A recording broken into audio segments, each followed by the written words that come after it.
제목은 골다공증 방치하면 이렇게 됩니다라는 제목으로 강의를 준비했습니다. 저도 그렇고 여러분들도 다들 나이가 드시면 노년이 될 수밖에 없습니다. 그러면 이렇게 노년이 됐을 때 이 그림처럼 두 가지 집이 있는데요. 둘 다 100년이 된 집이라고 해보겠습니다. 그럼 여러분들은 어떤 집에서 살고 싶으신가요? 당연히 왼쪽에 있는 이렇게 된 집에서 살고 싶으실 겁니다. 하지만 골다공증 관리가 안 되면 노년에 어쩔 수 없이 이렇게 무너진 집에 살아야 됩니다. 그래서 골다공증 진단과 관리가 아주 중요하고 그래서 오늘 강의를 준비하게 되었습니다. 그러면 노년에 어떤 척추를 가지고 싶으세요? 이렇게 나이가 드셔도 허리를 꼿꼿하게 다닐 수 있는 분이 있고, 나이가 들어서 허리가 잘 펴지지 않아서 이렇게 꼬부랑 할머니가 돼서 다니시는 분들이 계십니다. 당연히 왼쪽 그림처럼 이렇게 나이가 들어도 허리를 꼿꼿이 세울 수 있는 그런 척추를 가지고 싶을 거라 생각합니다. 그래서 골다공증 치료가 아주 중요합니다. 골다공증은 여러분들이 잘 알고 계실 겁니다. 뼈에 구멍이 생기는 건데 정상적인 뼈는 이렇게 촘촘한데 나이가 들면서 이 뼈 속에 있는 그냥 칼슘이라든지 그런 미네랄이 빠지면서 뼈에 구멍이 많아지는, 그래서 골다공증이라고 하는데요. 이렇게 구멍이 많아지면 뼈가 당연히 약해지게 됩니다. 원인은 크게 두 가지가 있습니다. 여러 가지 있지만 가장 중요한 두 가지 원인은 첫 번째는 폐경입니다. 여성분들이 폐경을 하게 되면은 몸속에 여성 호르몬이 갑자기 줄어들게 됩니다. 여성 호르몬은 우리 뼈를 보호하는 호르몬인데요. 그 여성 호르몬이 갑자기 줄게 되면서 뼈가 약해지게 됩니다. 그래서 여성분들에게 골다공증이 많은 이유가 바로 폐경이 중요한 원인이기 때문에 그렇고, 그 다음에 노화도 중요한 원인입니다. 나이가 들면은 뼈가 약해지는데, 그래서 남성도 골다공증이 생길 수 있습니다. 골다공증 뼈 모양을 보시면은 정상뼈는 이 그림만 봐도 아주 단단하고 촘촘해 보입니다. 우리가 쉽게 누르거나 그 다음에 발로 눌러도 부러질 것 같지 않은데요. 근데 골다공증이 진행하면은 뼈 속에 칼슘이라든지 미네랄들이 자꾸 소실되면서 뼈 속에 구멍이 많이 생기고 이렇게 그림처럼 앙상해집니다. 이게 바로 골다공증 뼈 모형인데, 누가 봐도 아주 약해 보이고 살짝 건들기만 해도 뼈가 금방 부러질 것 같습니다.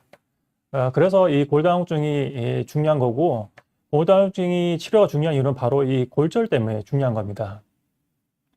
그림처럼 이제 얼음이 있는데 얼음을 밖에 두게 되면 자꾸 녹게 됩니다. 이렇게 뼈가 소실되는 거, 그래서 나중에 뼈가 약해지는 거, 그게 바로 골다공증이 됩니다.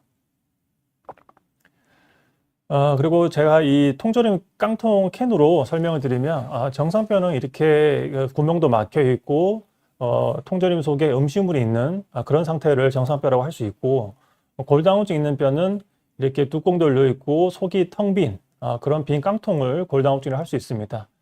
이 정상 깡통 같은 경우는 아무리 발로 밟아도 쉽게 찌그러지지 않습니다. 그런데 이 골다공증이 있어서 속이 텅 빈 깡통 같은 경우는 쉽게 찌그러질 수 있습니다. 그림처럼 이게 빈 깡통 같은 경우는 작은 충격에도 이렇게 쉽게 찌그러집니다. 이렇게 우리가 뼈라고 생각했을 때 얘가 뼈가 이렇게 찌그러진 것을 골절이죠. 근데 더 중요한 거는 골절이 생겼다고 그렇게 큰 문제가 될까 이렇게 생각할 수 있지만은 노인분들, 어르신분들에서는 척추라든지 이 고관절에 골절이 생기게 되면은 이 척추 고관절 골절 때문에 어르신분께서 사망하거나 그다음에 돌아가실 가능성이 아주 높아집니다. 왜냐하면은 척추 골절이 생기거나 고관절 골절이 생기면은 상당히 오랜 기간 동안 누워 계셔야 되는데, 어르신분들이 오랫동안 누워 계시게 되면은 건강 상태가 급속하게 안 좋아지게 됩니다.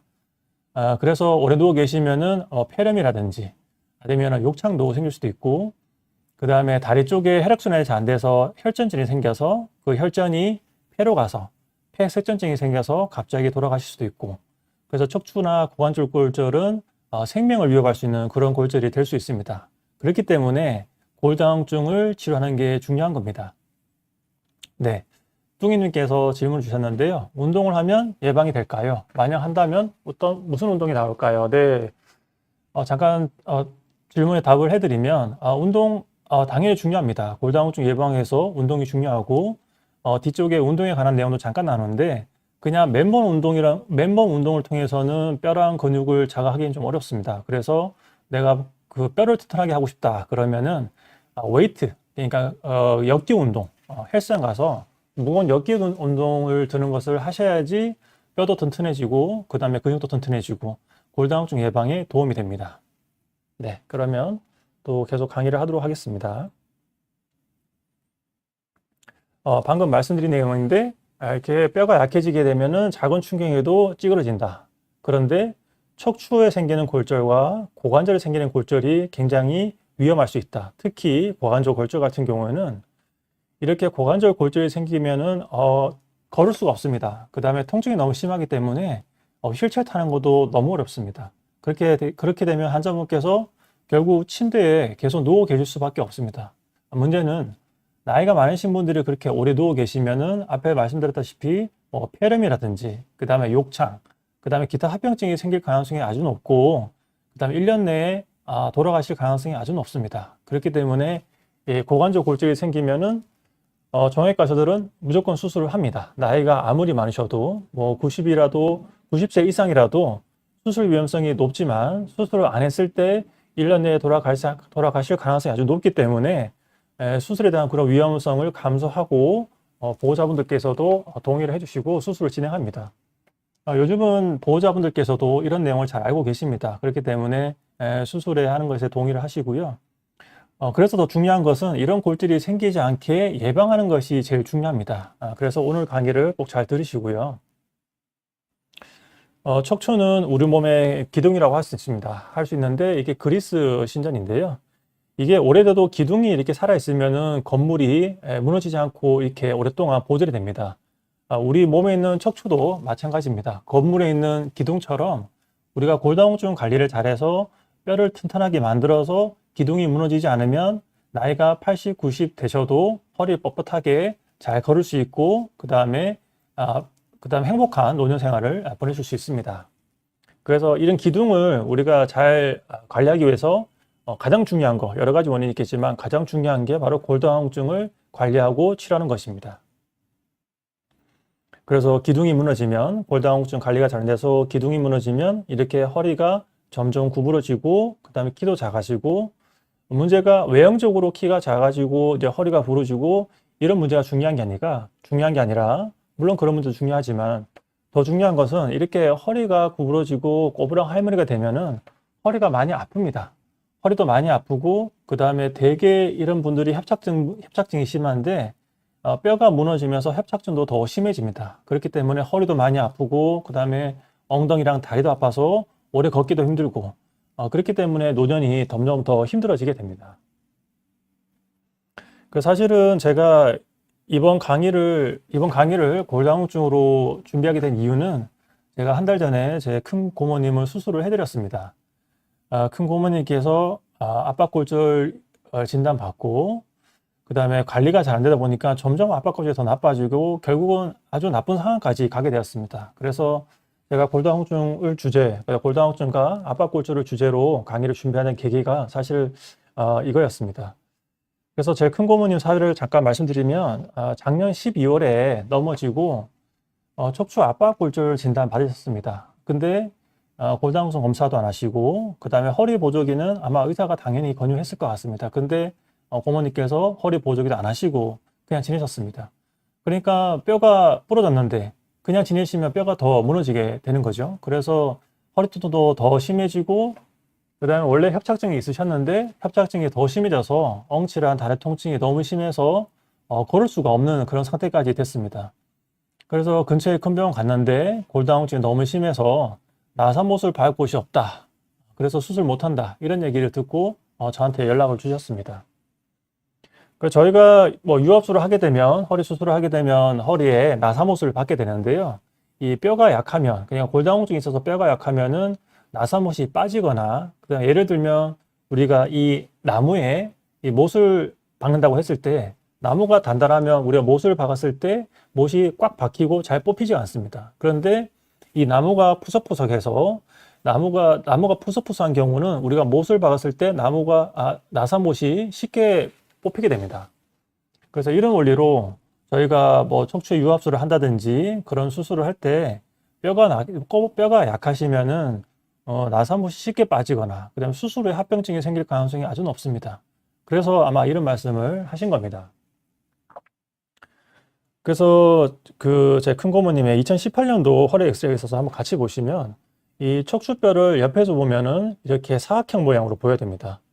그래서 옆에서 보면은 1번, 3번, 5번은 사각형으로 보이는데요. 그 다음 2번하고 4번 뼈는 이 사각형 모양이 찌그러진 게 보입니다. 이미 2018년도 이전에 2번하고 4번에 압박골절이 있었습니다. 이미 이때 골다공증이 있었다는 얘기죠. 그런데 골다공증 치료는 안 하시고 지내셨습니다. 이때 골다공증 치료를 꼭 하셔야 되는데 안 하셨던 게 굉장히 안타까운 거고요. 그래서 결국 2023년도에 결국 그 괜찮던 3번 요추뼈에 압박골절이 생겼습니다. 보면은 엑스레이가 2018년도에는 이렇게 네모난 모양이 있는데 2023년도에는 이렇게 모양이 찌그러졌습니다. 그래서 이렇게 압박골절이 생기면은 엑스레이로는 최종 진단이 안 됩니다. 결국은 최종 진단, 우리가 확진이라고 하죠. 확진을 하기 위해서는 MRI를 찍어 봐야 됩니다. 그래서 MRI 찍는 거 당연히 좀 비용이 부담되고 그러시겠지만은 사실은 정확하게 진단하기 위해서 MRI 꼭 찍어 봐야 되고요. 그래서 MRI를 같이 보시면 옛날에 부러진 뼈, 2번 뼈와 4번 뼈 같은 경우는 MRI 상에서 새까맣게 보이고요. 그 다음에 옛날에 부러진 뼈는 새까맣게 보이고 최근에 3번 뼈가 부러졌는데 3번 뼈는 MRI 상에서 하얗게 보입니다. 그래서 이렇게 압박골절이 의심될 때 MRI 찍는 이유는 이 골절이 옛날에 생긴 건지 아니면 최근에 생긴 건지 이것을 알 수 있고 그 다음에 최근에 생긴 골절이 몇 번인지를 정확히 알 수 있습니다. 그렇기 때문에 비용이 좀 들더라도 MRI 촬영이 꼭 필요하게 됩니다.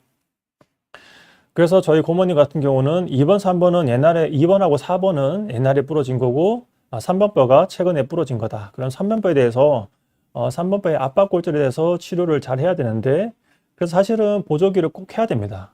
보조기는 우리가 예를 들어서 팔이랑 다리가 부러지면은 통기부스를 하죠. 만약 수술을 안 하는 경우라면은 통기부스를 해서 이 팔을 고정을 해야 됩니다. 우리가 뼈가 부러지면 이렇게 뼈가 어긋나고 사실은 고정을 잘하면 이 사이에 뼈 사이에 골진이 생기면서 뼈가 유압이 됩니다.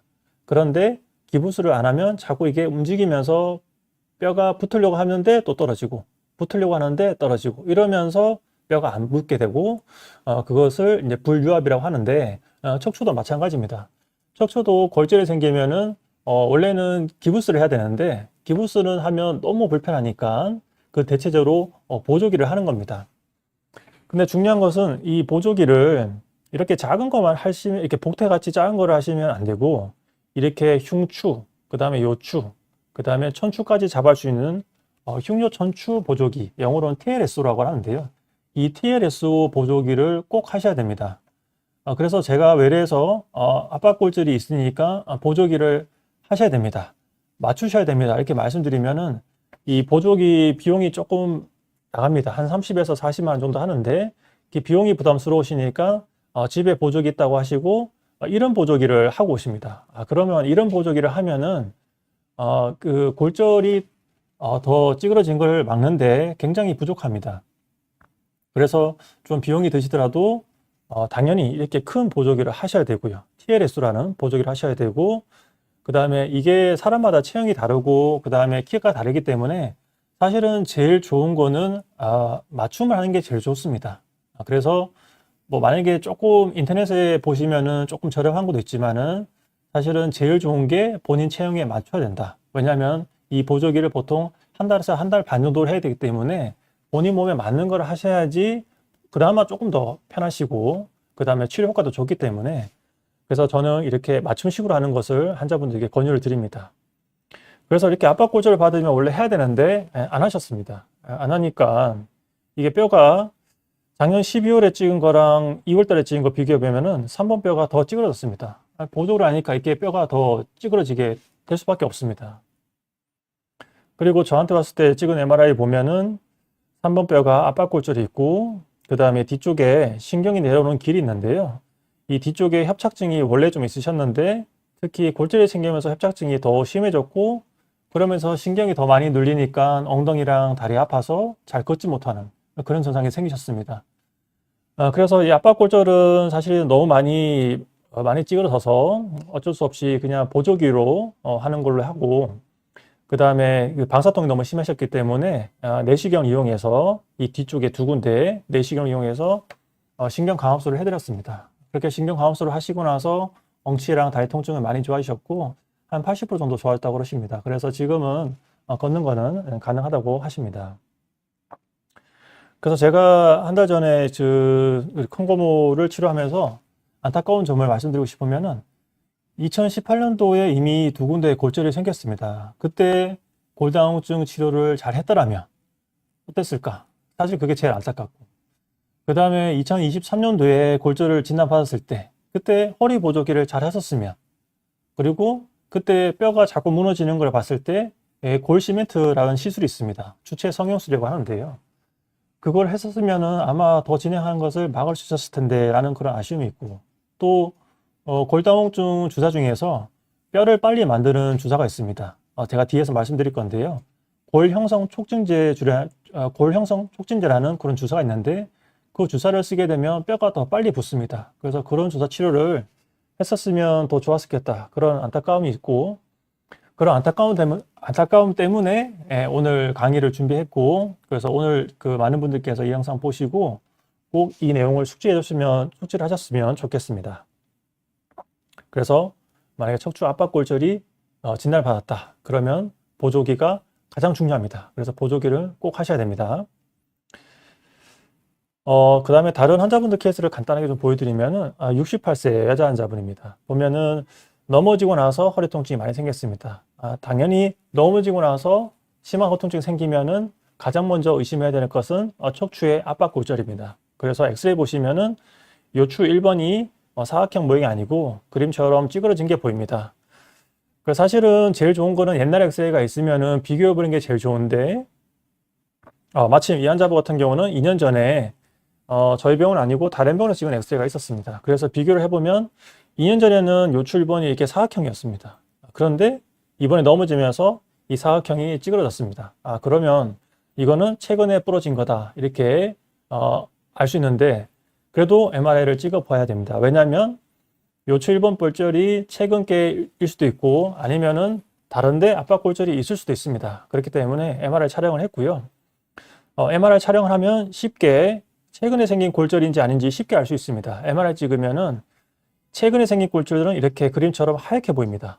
뼈가 하얗게 변했다는 얘기는 여기 최근에 부러졌다 그런 거를 알 수 있고, 그래서 이 환자분 같은 경우는 요추 1번이 최근에 부러진 것 때문에 급성 압박골절이라고 이렇게 진단을 내렸습니다. 그래서 제가 이 환자분에 대해서 조금 여쭤보면 이번에 넘어지기 전에 이전에도 넘어져서 손목도 부러진 적도 있고, 그 다음에 갈비 부러진 적도 있고, 그 다음 발목이 골절된 적도 있고 여러 번 골절이 있었습니다. 환자분 말로는 나는 넘어지면 그냥 뼈가 부러진다, 이렇게 말씀하셨습니다. 당연히 골다공증이 있는 상태였는데, 그런 다른 병원에서 골밀도 검사하면은 아직 골다공증이 아니라고 해서 골다공증 치료를 안 한 겁니다. 그래서 보면 2년 전에 골밀도 검사 보면은 T스코어라는 게 있는데요. T스코어가 마이너스 2.1이었습니다. 저희가 골다공증을 진단하려면 T스코어가 마이너스 2.5보다 작아야 됩니다. 그래서 원칙적으로 따지면은 골밀도 검사만 따졌을 때 골다공증이라 진단하기 힘들지만, 하지만 이 환자분 같은 경우는 골다공성 골절의 그런 가거력이 있기 때문에 이런 경우는 이 환자분이 골다공증이 있다고 진단할 수 있습니다. 그래서 골절이 생겼을 때부터 적극적으로 골다공증 치료를 하셔야 됩니다. 그래서 결국 다시 골밀도 검사를 해보면 마이너스 2.9가 되었고요. 그래서 이렇게 T스코어가 마이너스 2.9가 될 때까지 치료를 미루는 게 아니라, 골다공증 골절이 있었다면 이 환자분은 골밀도 검사상에서 마이너스 2.5가 안 되더라도 골다공증이라고 진단하고 적극적으로 골다공증 치료를 하셔야지 나중에 추가적인 골절이 생기는 것을 막을 수 있습니다. 이 환자분처럼 골다공증 골절이 한번 생기기 시작하면 그 이후에 반복적으로 쉽게 골다공증 골절이 생깁니다. 그렇기 때문에 예방하기 위해서 적극적으로 골다공증 치료를 하셔야 됩니다. 그 다음에 75세 여자 환자분이셨고요. 지난주에 넘어졌다고 그러십니다. 허리가 너무 아파서 저한테 오셨고, 엑스레이 찍어보면은 일단은 엑스레이 상에서 뼈가 많이 약해 보입니다. 사실은 저희가 골다공증을 진단할 때 엑스레이 보고 진단하진 않지만 엑스레이만 봐도 뼈가 약해 보입니다. 엑스레이 찍어보면 하얀색 부분이 많이 적은 게 약해 보인다고 말씀드리는 건데요. 그래서 엑스레이 보면 2번, 3번, 4번 있는데 3번 뼈가 이렇게 찌그러진 게 보입니다. 그래서 환자분이 최근에 넘어졌고 갑자기 통증이 생겼고 그래서 요추 3번 쪽에 엑스레이가 찌그러져 보이기 때문에 요추 3번에 압박골절이 있겠다 이렇게 예상할 수 있습니다. 그래서 환자분께 골절의 가능성이 아주 높습니다. 그 다음에 저희 병원에는 옛날 엑스레이가 없어서 비교가 좀 힘든 상태이고 그 다음에 골절의 가능성이 아주 높기 때문에 MRI 촬영이 필요합니다 이렇게 말씀드렸는데 환자분께서 비용 문제로 MRI 촬영을 거부하셨고 그러면은 보조기라도 꼭 하셔야 됩니다 라고 말씀드렸는데 보조기도 또 비용이 비싸다 보니까 또 거부를 하셨습니다. 그래서 이런 경우가 비용 문제 때문에 환자분께서 검사라든지 그 다음에 보조기 착용을 못 하시는 경우가 종종 있습니다. 네, 옆에서 제가 보면 참 안타깝습니다. 왜냐하면은 이 골절이 있는 거를 그냥 두면 뼈가 점점 더 찌그러지게 됩니다. 문제는 한번 뼈가 찌그러지면 다시 돌릴 수가 없습니다. 그렇기 때문에 MRI 촬영도 필요한 거고 보조기를 하는 게 필요한데 그래서 옆에서 근데 환자분께서는 비용 때문에 못한다고 하시니까 제가 또 어떻게 할 수도 없고 참 안타까운 경우가 있습니다. 그래서 이 환자분이 일주일 뒤에 엑스레이 다 찍어봤는데요. 그래서 보면은 처음에 왔을 때보다 뼈가 더 찌그러졌습니다. 당연히 보조기도 안 하고 그냥 생활하면 뼈가 약하면 이렇게 더 찌그러질 수밖에 없습니다. 그래서 한번 찌그러진 뼈는 다시 돌릴 수 없습니다. 우리가 시간을 다시 돌릴 수 없는 것처럼. 그렇기 때문에 압박골절이 진단되면 방금 말씀드린 대로 적극적으로 검사하고 그 다음에 보조기 착용 꼭 하셔야 됩니다.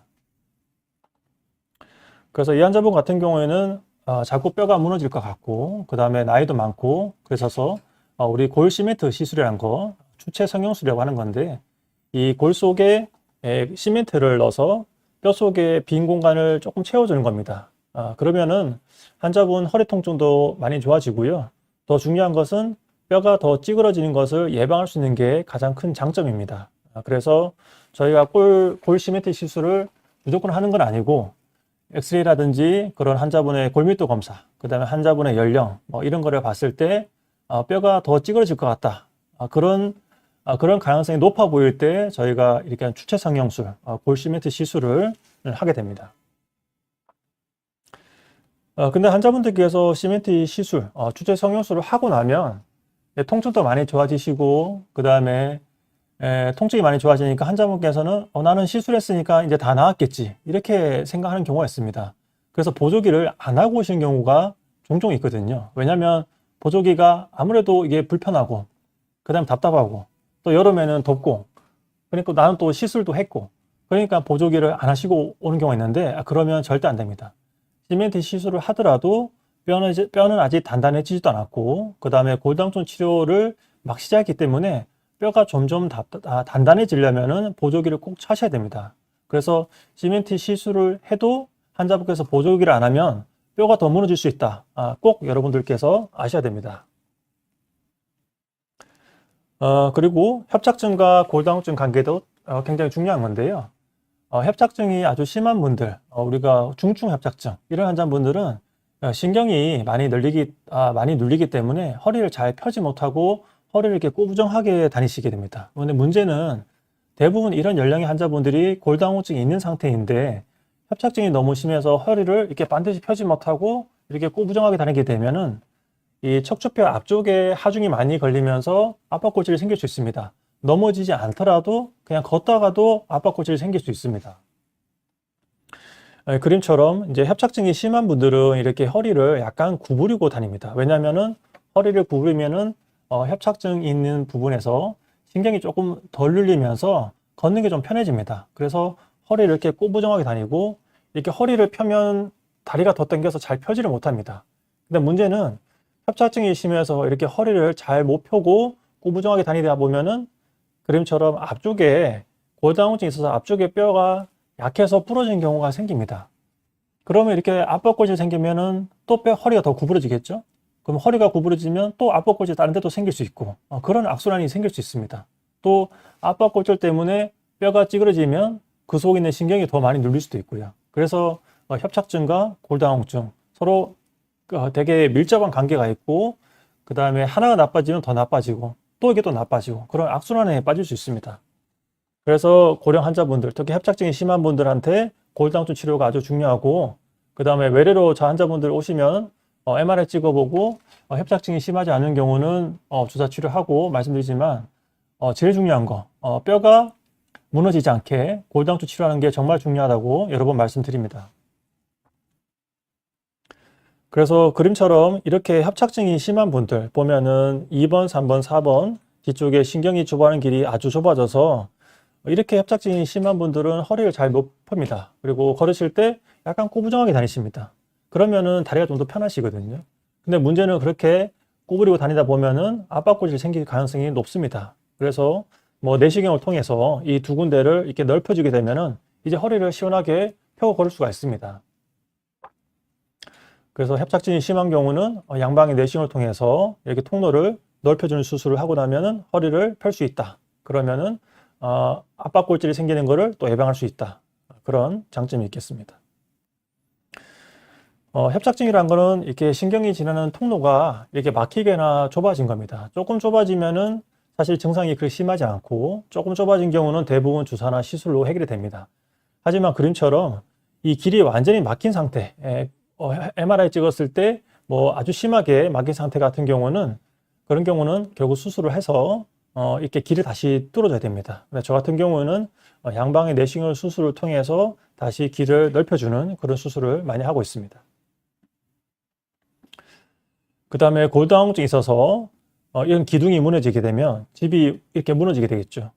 이 기둥이 튼튼하면 그 밑에 있는 신경이 잘 지나갈 수 있는데, 이렇게 골다공증이 심해서 기둥이 무너지게 되면은 그 밑에 있는 신경이 더 많이 눌리게 됩니다. 그렇기 때문에 협착증이 심한 분들은 골다공증 치료가 중요한 이유가 바로 그것 때문입니다. 자, 그러면은 마지막으로 골다공증 치료제에 대해서 제가 간단하게 설명을 드리고 오늘 강의를 마치도록 하겠습니다. 골다공증 치료제는 크게 두 가지가 있습니다. 골 흡수 억제제와 골 형성 촉진제라는 게 있고요. 우리의 몸은 끊임없이 새로 만들어지고 그 다음에 흡수되고 그런 과정이 계속 일어나고 있습니다. 그 다음에 특히 뼈도 마찬가지입니다. 뼈도 겉으로 봤을 때는 가만히 있는 것처럼 보이지만 우리 뼈 속에도 낡은 뼈는 계속 없어지고 그 다음에 새로운 뼈를 만들고 그런 과정이 계속 끊임없이 생기고 있습니다. 그래서 이렇게 낡은 뼈를 흡수하는 것을 골 흡수라고 하고요. 그 다음에 새로운 뼈를 만드는 것을 골 형성이라고 합니다. 정상적인 가정에서는 골 흡수와 골 형성이 똑같이 일어나고 있습니다. 그렇기 때문에 없어지는 만큼 새로 만들고, 그렇기 때문에 뼈 자체가 유지가 되는 거죠. 근데 만약에 폐경이라든지 그 다음에 노화의 그런 과정 때문에 골 흡수, 그러니까 뼈가 없어지는 과정이 만드는 과정보다 더 크게 되면 결국은 뼈는 약해지게 되고, 그것이 바로 골다공증이 생기게 되는 기전이 되게 됩니다. 그러면 골다공증을 막기 위해서 그러면 어떻게 해야 되냐? 골 흡수를 막고 그 다음에 골 형성을 촉진하게 됩니다. 그렇기 때문에 두 가지 종류의 약이 있는데요. 골 흡수 억제제, 그 다음에 골 형성 촉진제, 이렇게 두 가지 종류의 골다공증 치료제가 있게 됩니다. 골 흡수 억제제에는 여소로몬제, 그 다음에 비스포스포네이트, 그 다음에 데노스맙, 이게 가장 흔하게 쓰는 약이고요. 그 다음에 골 형성 촉진제는 테리파라타이드, 그 다음에 로모소주맙이라는 그게 다 성분명입니다. 그 다음에 이 약의 상품명은 다 다르게 되어 있고요. 그 다음에 여러 가지 상품들이 있습니다. 그래서 저 같은 경우에는 일단은 환자분께서 골절도 없고, 그 다음에 골다공증이 있지만 골절도 없고, 그 다음에 골절이 생길 가능성이 높지 않다. 그럴 때는 골 흡수 억제제를 사용합니다. 저 같은 경우에는 데노스맙을 주로 많이 사용하고 있고요. 데노스맙 같은 경우는 6개월에 한 번씩 주사를 맞습니다. 그래서 그렇기 때문에 환자분들이 아주 편리하게 맞을 수 있고, 그 다음에 비스포스포네이트도 많이 쓰긴 하는데, 비스포스포네이트 같은 경우에는 먹는 약 같은 경우는 이제 위장관 부작용들이 좀 심해서 먹기가 좀 힘든 경우가 많고, 그 다음에 주사 맞는 것도 뭐 3개월 맞는 거, 그 다음에 6개월 맞는 거, 이렇게 여러 가지 종류가 있습니다. 그래서 뭐 어느 게 더 좋다 뭐 이런 건 없고, 그건 환자분들의 상태라든지 그 다음에 의사들의 선호도에 따라서 좀 다를 수 있습니다. 근데 만약에 환자분께서 골다공증도 많이 심하고 그 다음에 압박골절이 있다, 이런 경우는 저는 골형성 촉진제를 가장 먼저 씁니다. 그 다음에 골형성 촉진제 중에서 테리파레타이드라는 것도 있고 그 다음에 로모소주맙이라는 것도 있는데, 저 같은 경우에는 한 달에 한 번씩 맞는 로모소주맙을 아주 선호하고 있고요. 그 다음에 저는 이 그 로모소주맙이라는 주사를 많이 쓰고 있습니다. 제가 뭐 골다공증 있는 분들 이제 가끔 이제 수술을 하게 됩니다. 수술하게 되면은 뭐 허리에 유압수를 하는 경우도 있고요. 유압수를 하게 되면 나사못을 박아야 됩니다. 나사못을 박고 그 다음에 뼈가 붙어야지 이제 유압이라고 해서 성공적인 수술 결과가 되고, 그 다음에 무릎 같은 경우에는 옷자다리 교정 수술 같은 경우에도 환자분께서 만약 골다공증이 심하다, 그런 경우는 로모소 주밥을 씁니다. 그렇게 되면은 수술하고 나서 뼈가 빨리 붙습니다. 확실히 이 이 주사를 쓰게 되면은 수술하고 나서 뼈가 빨리 붙는 게 엑스레이 보면은 확실히 보입니다. 그리고 환자분께서 골절 가능성이 높다, 이런 경우에도 저는 적극적으로 골형성 촉진제를 사용하고 있습니다. 근데 한 가지 문제가 뭐냐면 바로 비용입니다. 비용. 이 골형성 촉진제 중에서 로모소주밥 같은 경우에는 골형성 촉진제 같은 경우는 의료보험 적용이 받기가 되게 힘듭니다. 옛날에 여러 가지 골흡수 억제제라는 그런 사용했던 기록도 있어야 되고, 그 다음에 그래서 조건이 좀 까다롭습니다. 그래서 근데 환자분 같은 경우에는 저한테 처음 오셨는데 이미 골절을 진단받았고, 근데 골절이 더 찌그러질 게 눈에 뻔히 보이면은 환자분께 그냥 설명을 드립니다. 이거는 보험이 좀 되기 힘드니까 환자분께서 비용을 내시더라도 이 주사를 쓰는 게 좋겠습니다 라고 설명을 드립니다. 그래서 비용 문제가 아니라면은 사실은 로모소주밥 가장 좋은 골다공증 주사라고 생각할 수 있고요. 그 다음에 한 달에 한 번씩 맞기 때문에 굉장히 편합니다. 그래서 오늘 강의는 뒤에 하나 더 있네요. 그래서 골다공증을 진단받았으면은 앞에처럼 그래서 골 흡수 억제제를 쓸 수도 있고 그 다음에 골 형성 촉진제를 쓸 수도 있습니다. 근데 골다공증 검사했는데 아직 골다공증이 아니다, 그러면 아직 그 치료를 할 필요는 없고요. 이런 경우에는 칼슘과 비타민 D 복용하시고 그 다음에 근력 강화 운동, 앞에서 운동 질문하셨는데 운동도 맨몸 운동은 부족합니다. 그래서 걷기 운동이라든지 맨몸 운동은 부족하니까 헬스장 가서 웨이트 하는 거, 역기 드는 거, 이렇게 좀 무거운 물건을 들어야지 근육이랑 뼈가 자극되면서 튼튼해집니다. 그리고 폐경이 지났다면 주기적으로 골밀도 검사해서 1년에 한 번씩 골밀도 검사를 해서 골다공증이 생기지 않았는지, 골다공증이 생겼다면 적극적으로 골다공증 치료를 하셔야 됩니다. 자, 그럼 오늘 요약하고 마치도록 하겠습니다. 제가 세 줄 요약을 해봤는데요. 앞으로는 인공지능이 급속하게 발전하기 때문에 인간의 수명이 120세 이상 늘어날 것입니다. 그렇기 때문에 노년에 꼬부랑 할머니가 되지 않기 위해서는 골다공증 검사하고 치료하는 게 굉장히 중요합니다. 그리고 만약에 내가 넘어지거나 그 다음에 갑자기 허리 통증이 생겼다, 이런 경우에 압박골절이 의심되면 뼈가 더 찌그러지기 전에 MRI 검사하시고 그 다음에 보조기 꼭 착용하셔야 됩니다. 네, 오늘 강의는 여기까지고요.